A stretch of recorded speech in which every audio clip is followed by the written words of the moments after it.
You'll be happy if you stay unmarried. Oh.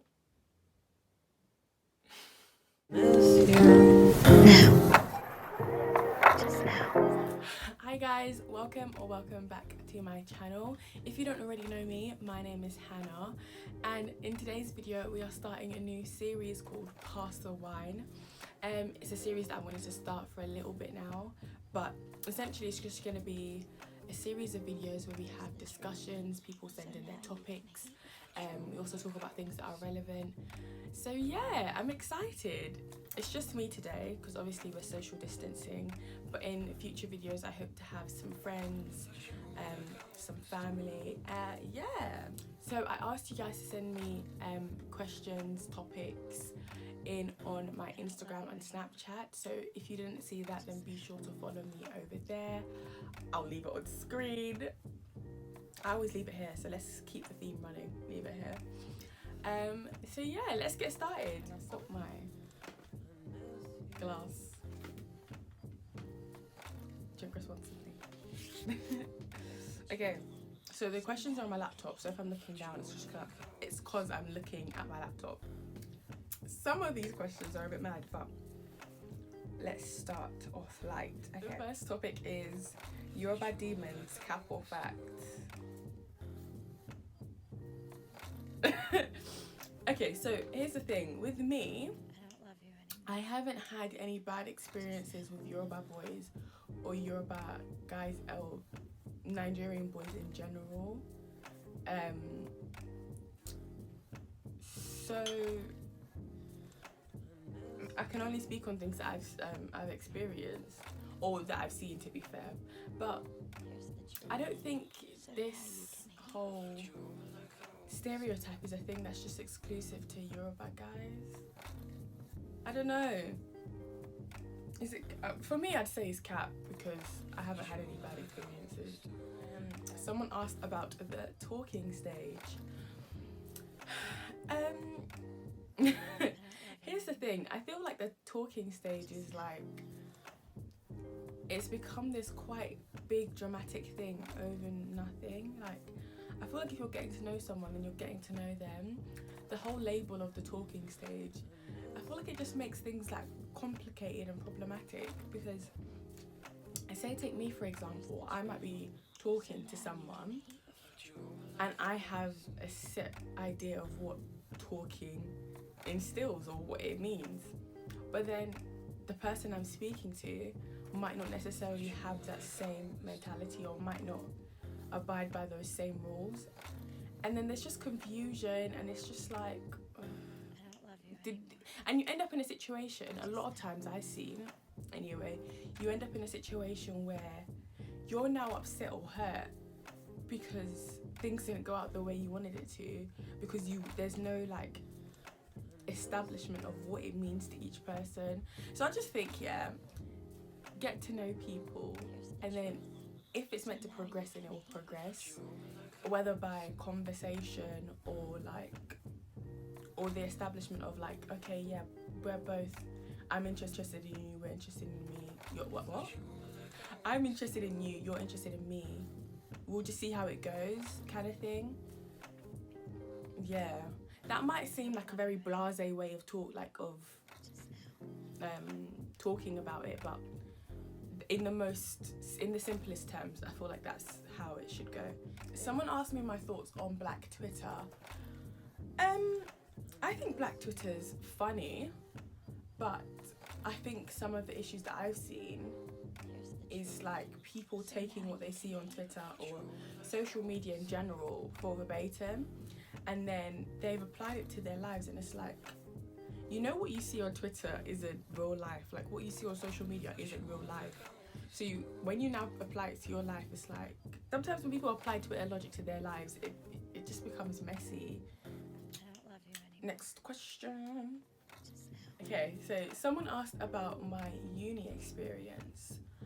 Okay, so I've just finished first year. Well, I'm at the end of first year. And uni for me, first year uni for me was interesting. I met loads of interesting people. yeah, first year was fine. First semester was, obviously it was a little bit hard adjusting. You shift you shift friends and you figure out who you're closer with. So obviously that's a bit up and down. But once you found your group, then it's cool. I think everything's pretty chill afterwards. Do I think I would have done anything differently? I don't love you anymore. Just now. No, I don't think so, you know. Every experience that I had it helped me learn something along the way, I hope. Every experience I had, I feel like it helped me, it aided me in some way. So no, I don't think I would have done anything differently. I'm also looking forward to second year. What second year holds. Someone asked about my thoughts on the topic of colorism. I knew I was gonna get this question, but what I think they're referring to is the recent resurfacing of tweets on Twitter of certain YouTubers and influencers. Okay, so colorism is certainly nothing new under the sun. The term was coined in the 1980s by Alice Walker, who is an American novelist and social activist. But colorism has its roots in the slavery era. Colorism essentially is the preferential treatment or bias towards someone of a lighter skin tone or fairer skin tone within the same race or ethnic group. The people that were targeted were dark-skinned women, and the people that were ridiculed were dark-skinned women. And although those tweets were made some years ago now, not much has changed in terms of how people think and certain ideologies that people uphold. If you just go onto Twitter and you see how people voice their opinions on dark-skinned women and how they do their hair, how they do their makeup, how they interact with people, how they express themselves, how they dress, you see that dark-skinned women are still consistently being ridiculed and ostracized. So not much has changed from when those tweets were made. I think the only difference I think there is now is that people have found new, more socially acceptable ways to criticize dark-skinned women over light-skinned women, because it's no longer socially acceptable to say things like that publicly. So they have found other ways to ridicule them. So, colorism it's a much broader thing. Like, it's not something that you can just look in on as an individual. You have to look at the other issues in society that have contributed to colorism. So you have to look at white supremacy, you have to look at misogyny, you have to look at the patriarchy. Not even just black women or dark-skinned women, in Asian communities as well, colorism is such a major issue. And if you just look at certain campaigns for bleaching skin and lightening skin, you see that it's not something that's changed, it's just merged itself into being more socially acceptable or tolerable, because that's how society is. So unfortunately, I think there still needs to be so many conversations about misogyny, about colorism, about racism, about white supremacy in a modern context. Of course, we shouldn't discard what's happened previously and the history of black people, but we need to have discussions about what's happening currently and how it's affecting young black women, young black men, young black boys and girls, and how we can have a shift and become more progressive as a society and aware of these issues and combat them, so we are not transferring them onto the next generation. Because for me, the last thing I would like to see is my son or daughter going through the same issues that I have gone through. Okay, a question I got was, why don't relationships work in this age?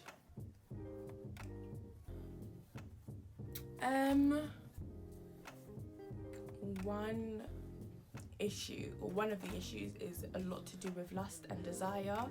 I think people get into relationships where they only feel lustful emotions towards their partners, and once that lust or desire has diminished, because eventually it will, you find yourself in a relationship with someone that has no substance. Like, you have nothing in common with this person, you don't see anything long term, so it's like you're just in a relationship, and then once it's diminished, it's like, okay, I'm not interested anymore, so you kick them to the curb. And if you don't learn from that previous relationship, you're just going to be in relationship after relationship seeking lust, and lust is fleeting, looks are fleeting. Soon enough you'll want to experience a relationship that's not superficial or shallow. You'll want to have something deeper. So yeah, that's one of the reasons why I think relationships don't work in this age. Another topic I got was, why do black girls feel like black guys don't want them? Again, I feel like that ties into colorism and black women being portrayed, or dark-skinned women being portrayed, as less desirable. So yeah, I feel like I've already kind of covered that.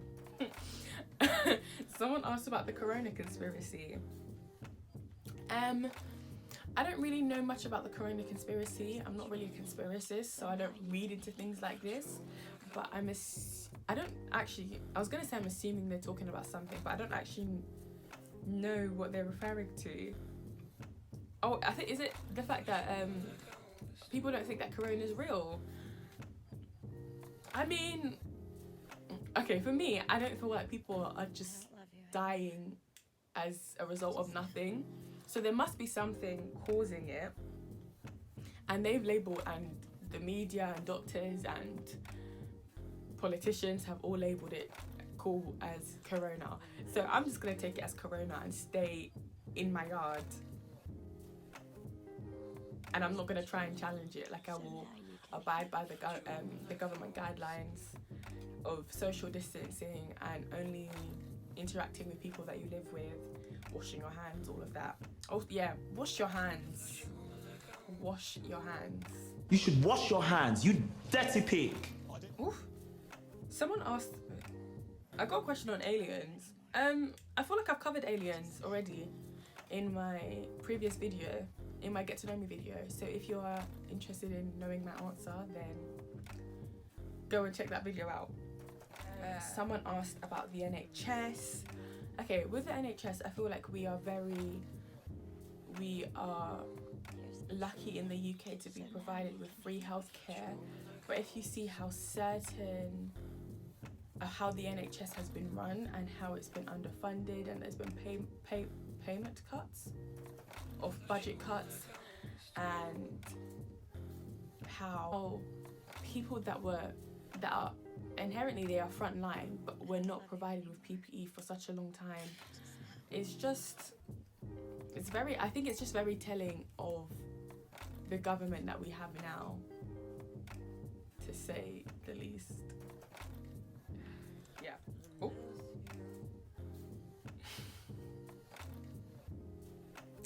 Okay, so someone said, so now you can hear. Someone said you'll be happier if you stay unmarried.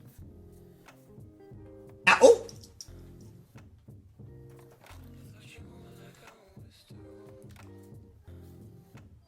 I can't say I agree with that personally. I don't love you anymore. Yeah, sorry. No, I can't say I agree with that statement.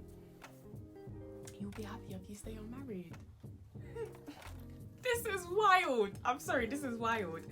Okay, the next statement is, you should have 2 women in your life. A wife that is there for the family, and a mistress for pleasure.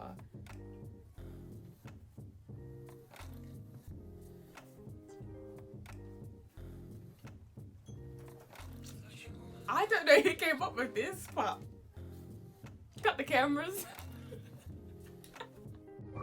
Cut the cameras. Dead ass. No. Marriage is for two people. Unless you believe in polygamy.